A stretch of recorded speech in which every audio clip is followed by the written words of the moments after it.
He promised to love her forever. But when life got better, he left her behind. They met in the University of Calabar. They shared dreams, struggles, and sweet memories.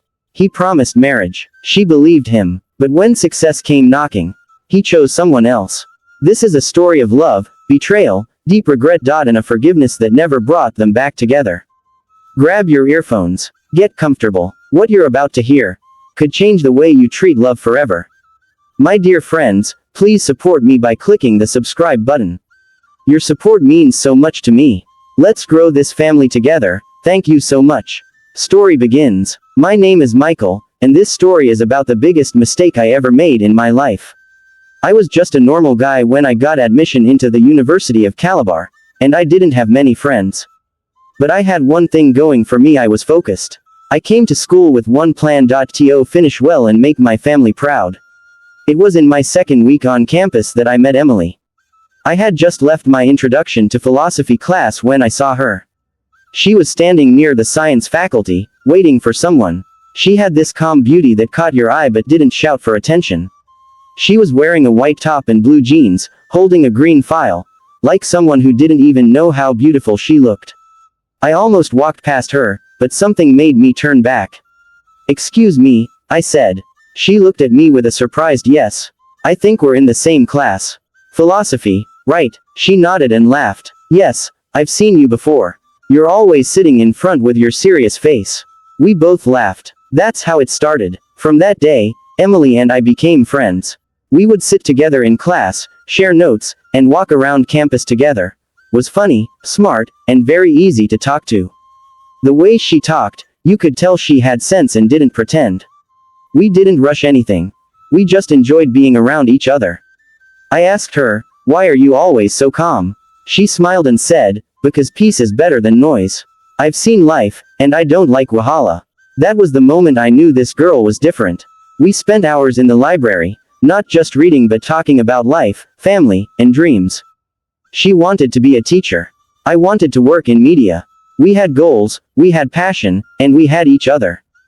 After we had studied all day, we sat under that same mango tree where the sun was going down, the air was cool, and I couldn't hold it anymore.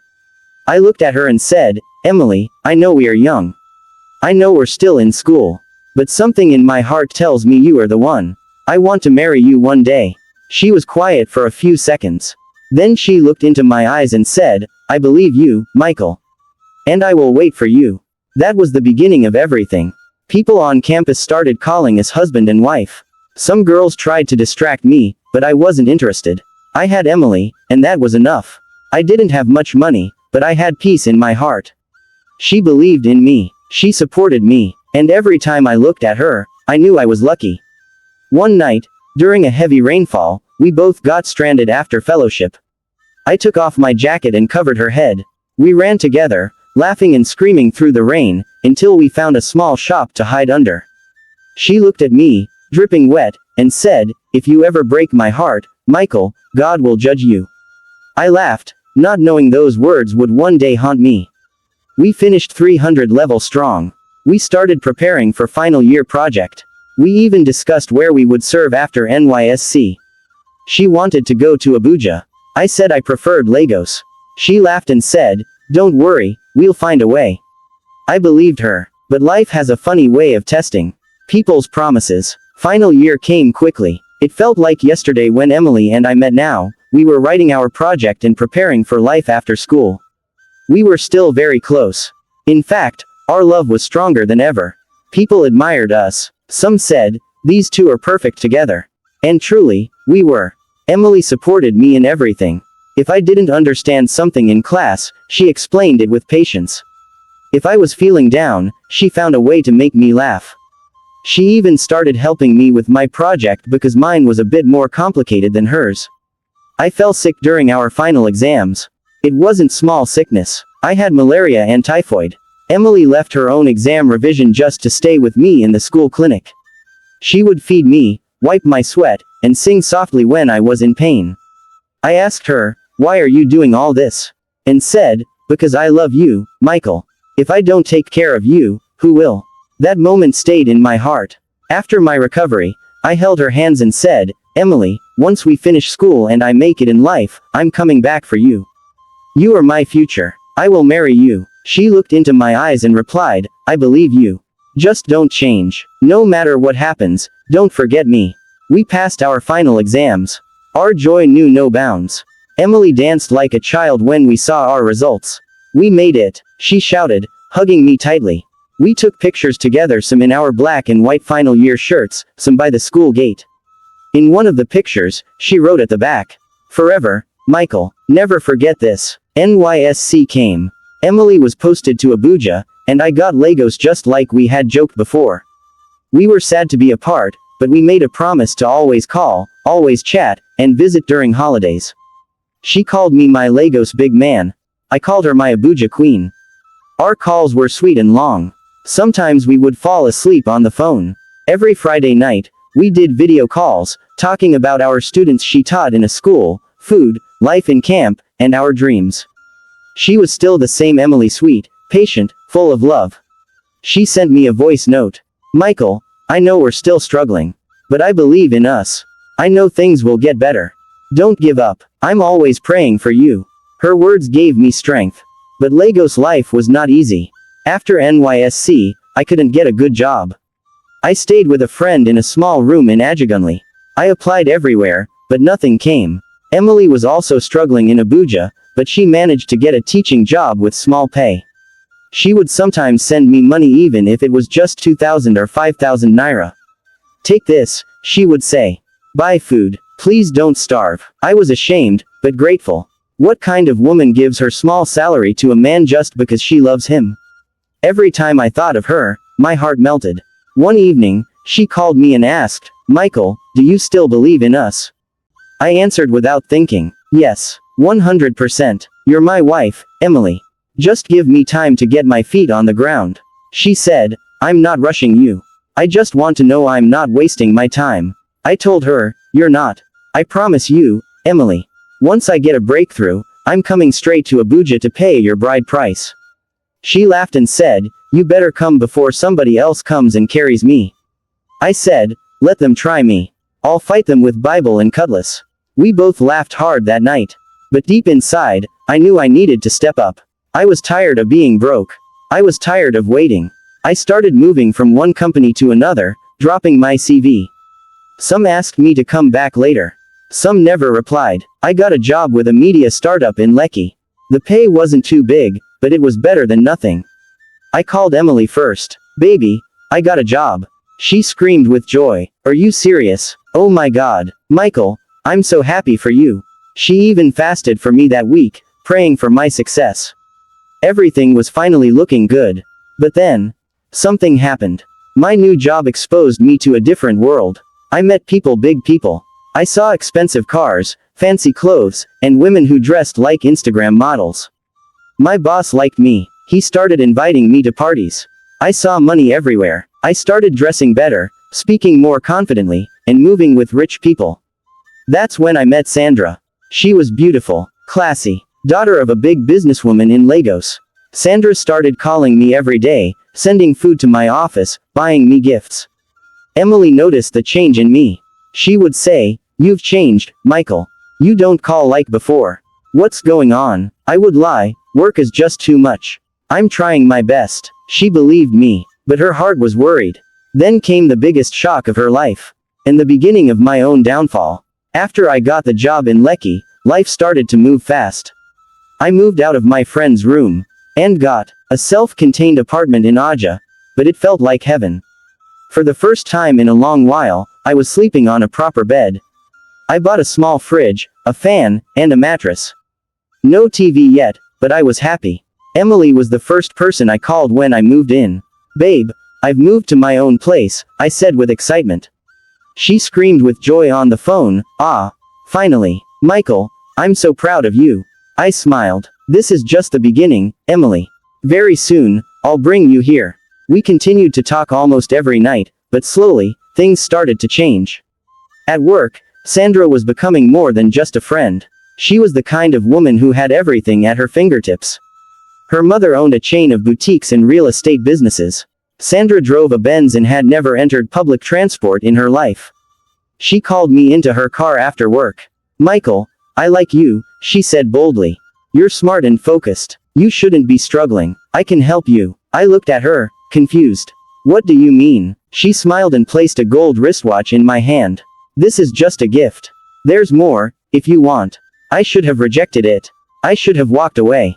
But I didn't. That one decision changed everything. I started spending more time with Sandra. She took me out to fancy restaurants, gave me clothes, bought me many things. She even told her mother about me.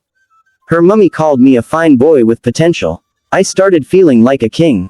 Emily, on the other hand, was still in Abuja, teaching kids in AL school, saving every kobo she could. She would call to check on me, but I often ignored her calls or sent a quick "I'm busy" text. She noticed. Michael, you've changed, she said one night over the phone. No, I haven't, I replied coldly. I'm just trying to focus. Are you sure? She asked gently. Because I feel like you're slipping away from me. I stayed quiet. Her voice broke. Tell me the truth. Is there someone else? I paused, then said, Emily, I don't want to hurt you. But maybe we need to give ourselves space. I'm trying to build something new. Things are different now. She didn't reply. For the first time since we met, she ended the call without saying I love you. That night, I couldn't sleep. But I told myself I was just chasing success. I told myself Emily would understand later. I lied to myself. 2 months later, Sandra's mother invited me to their family dinner. It was a big deal. All her friends were there. Fancy chairs, gold spoons, rich food everywhere. During the dinner, Sandra stood up and said something that shocked me. Mummy, everyone, this is Michael, the man I want to marry. Everyone clapped. I forced a smile. Her mother looked at me and said, if you treat my daughter well, you'll never lack anything. I should have stood up and said no. I should have walked out. But I stayed. I let them plan the wedding. I didn't even tell Emily. 3 weeks later, the wedding invite was printed and posted online. The first person to see it was Emily's friend in Lagos. She forwarded it to Emily. Emily called me that same night. Her voice was shaky. Michael, is it true? I said nothing. She asked again, Michael, are you getting married? I took a deep breath. Yes. She was silent. Then she laughed like someone who had been slapped and didn't know whether to cry or shout. After everything we went through, she asked. I didn't plan it this way, I said weakly. It just happened. She said only one thing before cutting the call. May God judge you, Michael. From the bottom of my heart, I pray you never forget what you just did. That was the last time I heard her voice. The wedding went on. It was big, flashy, loud. Sandra wore 3 gowns. There were celebrities, musicians, even a drone flying over the event. But in the middle of the music, noise, and camera flashes, my heart was empty.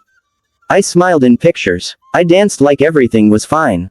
But deep down, I felt something was wrong. I thought maybe it was just guilt. But it was more than that.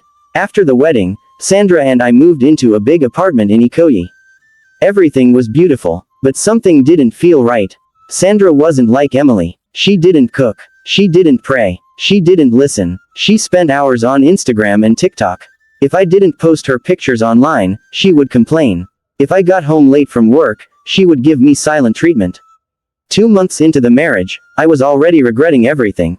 I missed Emily's voice. I missed her cooking. I missed the girl who wiped my sweat when I was sick and gave me her last money when I was broke. But it was too late.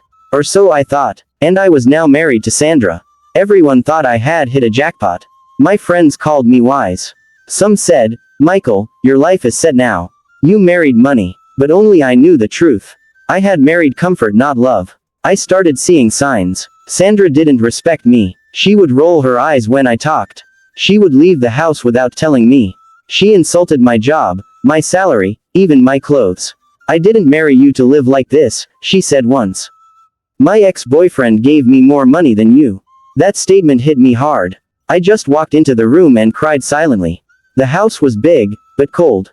No warmth, no laughter, no joy. Sometimes I would sit alone and scroll through old pictures of Emily, those days in school, our smiles, our silly moments, her birthday surprise in 3-level. I missed her deeply, but I had already buried that chapter. Or so I thought. Then something strange happened. I received a call from one of Sandra's friends. I thought it was a normal friendly call. But what I heard shook me. Michael, I think you should know. Sandra is cheating on you. My heart stopped. What? She's been seeing someone else for months. Even before your wedding. She only married you to please her mummy. I dropped the call and sat down, shaking. I confronted Sandra that evening. Are you cheating on me? She laughed. So, what will you do? I couldn't believe it. I gave up the love of my life for you. She looked me dead in the eyes. And you think that's my fault? I packed my things and left the house that night. I went to my cousin's place and cried like a baby. I couldn't eat. I couldn't sleep. I stared at the ceiling for hours. Everything I left Emily for had collapsed. I tried to call her. The number didn't go through. I tried her Facebook and Instagram. She had blocked me. I sent a long email. No reply. I called her friends. They all refused to say anything. One finally said, Michael, please leave her alone. She has moved on. She cried for months because of you. But God helped her. Don't disturb her peace again. I felt pain I couldn't explain. The kind that settles in your chest and refuses to go. I went to work like a zombie. I barely smiled. My boss called me and said, Michael, you've changed. What's wrong? I just nodded and said, I'm fine. But I wasn't. Weeks passed. Sandra finally packed out of the house and moved in with her new lover. She didn't even call to explain. No goodbye, no apology, nothing. She just vanished. People who used to envy my marriage now whispered behind my back, it didn't last. Oh. I lost my peace. I lost everything. Then I sat alone in my room with all the lights off. The only thing glowing was my phone screen. I opened my gallery and saw a video of Emily singing in the rain during our NYSC days. She didn't know I had recorded it. She was dancing barefoot with a nylon bag over her head, laughing and shouting, Michael, life is sweet. Oh. I broke down. Tears rushed from my eyes like a river. I cried for all the things I lost: her love, her kindness, her laughter, her prayers. I used to be the man who was simple, content, and happy. And then I made a decision. I would go back. I didn't care what people would say. I didn't care if she rejected me. I just wanted to say sorry. Even if she didn't take me back, I needed her to know I was sorry. I booked a flight to Abuja. The journey was long, but my heart was beating faster than the plane. As I landed in Abuja, I felt like a prisoner returning to the crime scene. I found out where she worked, a private school in the city. She was now a senior teacher there. Still kind. Still beautiful. The next morning, I went to the school gate. My heart was pounding. Then she came out. Emily. She was wearing a green dress, holding some books. Her hair was packed neatly. She looked like peace. I stepped forward. Emily. She turned and saw me. Her face froze. I went down on one knee, in front of her, staff, and some curious students. Please. I know I don't deserve it. But I'm sorry. Tears dropped from my eyes. I made a terrible mistake. I chose money over love. I lost everything. I lost you. She looked at me for a long time. Then she said one line that cut my soul into pieces. Michael, I forgave you a long time ago. But I can never go back. And she walked away. When Emily said, I forgave you, but I can never go back, something inside me broke. It felt like my heart stopped and restarted at the same time.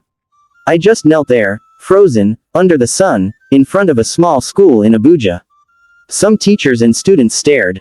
A few whispered. But I didn't care. All I could see was her back, walking away like a queen, strong and unshaken. I stayed on my knees for almost 5 minutes. Then I slowly stood up and walked away with shame on my face and regret heavy in my chest. That night, I didn't sleep. I stayed in a cheap hotel in Abuja, staring at the ceiling, thinking of everything. How did I fall so far? I remembered how we used to laugh on the phone. How she used to send me voice notes of morning prayers. How she helped me with my project and cooked for me during final exams. And I left all that for what? For fake perfume, fake smiles, a flashy wedding that ended faster than a dream. I brought out my phone and played one of her old voice notes again. Michael, you're my person. I believe in you. I trust you. Don't let me down. I broke down in tears again. The next morning, I tried to see her one last time. I waited by the school gate, hoping she would agree to talk. When she walked out, I approached gently. Emily, please, just 5 minutes. She looked at me, calm but firm. Michael, we've already talked. I just want to explain, I said. There's nothing left to explain, she replied. You made your choice. I was stupid, I said, almost whispering. I thought money meant happiness. But I've been miserable since the day I left you. She paused and stared at me. Then she said quietly, "You didn't just break my heart, Michael. You broke everything we built." I looked at her with tears in my eyes. "Can't we build it again?" She shook her head. "No, Michael, some things can't be repaired. And even if they can, I no longer want it."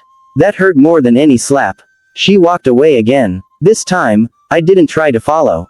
I left Abuja that evening and returned to Lagos. The flight felt like a funeral. I sat by the window, staring into the clouds, asking myself the same question over and over again. Why did I let go of someone who loved me with her whole heart? Back in Lagos, my apartment felt colder than ever. Empty walls, empty bed, and an emptier soul. I tried to move on. I focused on work. I made money. I traveled. But nothing filled the space Emily left. Every birthday, I thought of her. Every Christmas, I remembered how we planned to travel together when we were students. Even music hurt. Every love song reminded me of her voice, her laughter, her prayers. One day, I was scrolling through Facebook when I saw it. Emily's wedding pictures. She was smiling. The man beside her looked decent, calm, gentle, not flashy. They looked genuinely happy. I zoomed in on one of the photos. There was peace in her eyes. That was when I knew I had lost her forever. And guess what? I didn't feel jealousy. I felt something deeper. Regret. The kind of regret that never fully goes away. The kind that stays with you in the quiet moments. The kind that visits you when your heart is tired. I wanted to message her and say, "Congratulations. He's lucky. You deserve the best." But I didn't. I just looked at the pictures. And cried again. For the love I threw away. For the girl who once called me my future. For the man I used to be before greed and pride changed me. That night, I sat outside my balcony, staring at the stars. And I said to myself, if I could go back in time, just once, I still go on with life. I work. I smile sometimes. I even date again, but no one ever feels like Emily. Her memory follows me like a quiet shadow. And even though she may never think of me again, I will never forget her. Because some promises when broken shatter more than just hearts. They shatter the future that could have been. It's been 5 years since I saw Emily for the last time. 5 years since she stood in front of me and said, "I forgave you, but I can never go back." Walked away from the best thing that ever happened to me. I work as a media consultant. I earn well enough. But one thing is still missing. Love. Yes, I've dated a few women since then. But it's never the same. They don't understand silence like Emily did. They don't pray for me like Emily did. They don't love me for who I am, they love what I do. Even when I'm with someone, I still feel alone. You see, when people talk about heartbreak, they always imagine the woman crying. But men cry too. We just cry in silence. In traffic. In dark rooms. On our way home. In the middle of the night when no one is watching. Some of us are living in regret we don't know how to share. I still remember the day I first met her. Sometimes, when I get invited to weddings, I sit quietly in the crowd. I watch the bride and groom smile at each other. And I ask myself, would Emily and I have looked like that, if I had waited? I'll never know the answer. She now married. Has 2 kids. I saw her picture online last month. She was holding one child and smiling. Her husband stood beside her, beaming with pride. They looked happy. And guess what? Because she deserves happiness. Even if it's not with me. Now I use my story to advise young men. When I see someone chasing money too fast and neglecting the girl who supported him when he had nothing, I call him and say, "Brother, listen to me.